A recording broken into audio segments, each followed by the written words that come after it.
Hello everyone, it's Self-Isolation Boy here. As you can see, we're in the loamy woods of nowhereness, and today I'm going to do a bike check due to unpopular opinion, and also I'm bored. So you might be wondering, where is my bike? Well, I'm just going to spawn it in Flyingmeta style.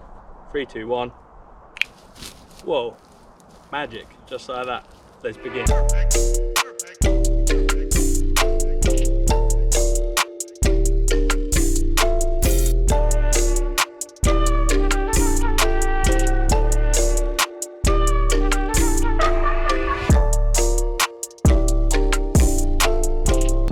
Running the 2015 Commencal Meta AM, hence the name Flyingmeta. I have it in this nice black and yellow that I really like, and I try to match everything that I have with the color scheme that I'm running. You might be asking why I chose this bike in the first place.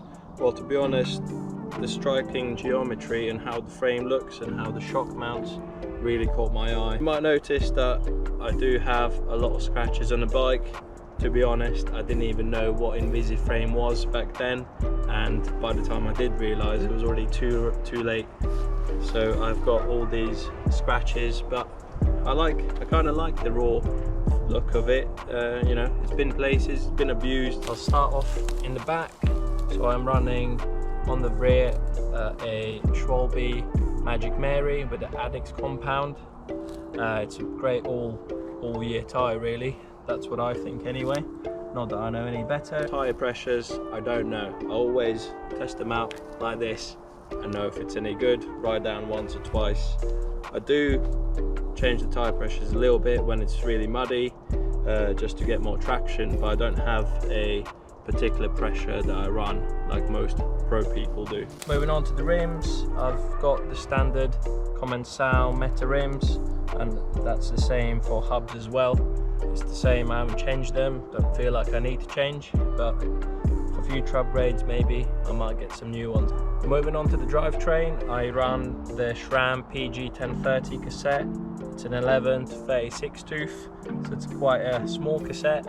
I did have a bigger one on, but I've got these massive big boy legs here to keep me powered, so that's doing it fine for now. But to be honest, when I bought it, I didn't realise that I bought the wrong teeth and I just put it on. It was already too late to return it.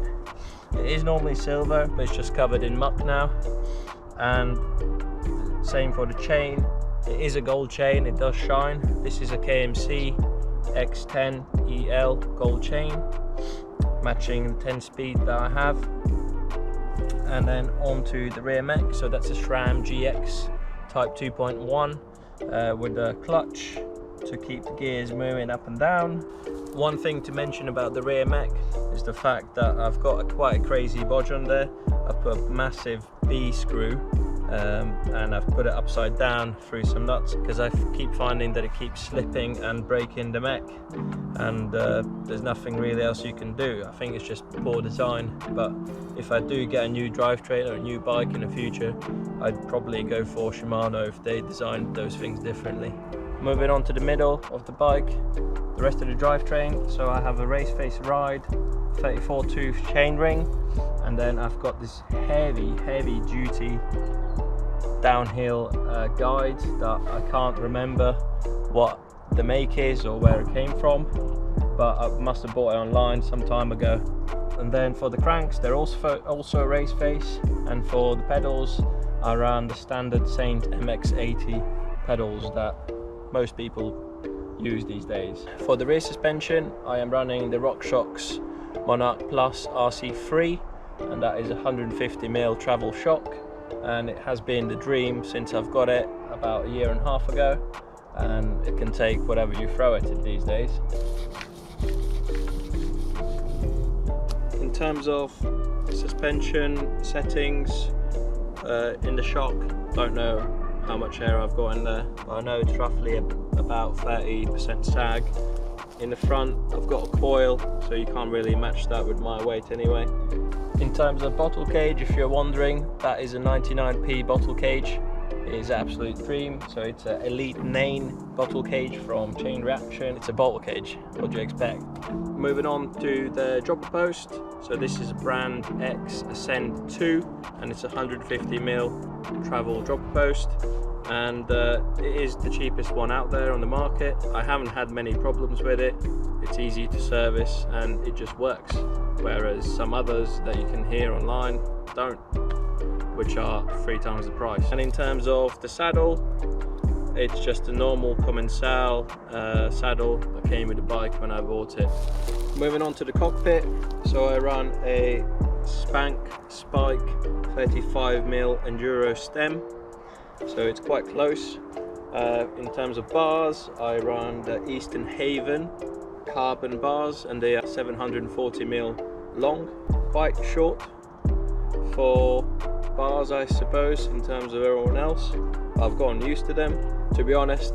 That's another thing, when I bought them I didn't realise that they're shorter than the ones that I already had, which were 760. In terms of grips, I run the DMR Brendog Death grips, best ones out there. Moving on to the brakes, I run the SRAM DB5 brakes and they have 180mm discs, so quite beefy ones, and if you regularly bleed them, I haven't had any problems with them at all. The gear shifter, it's a SRAM GX gear shifter as well to match the rear mech.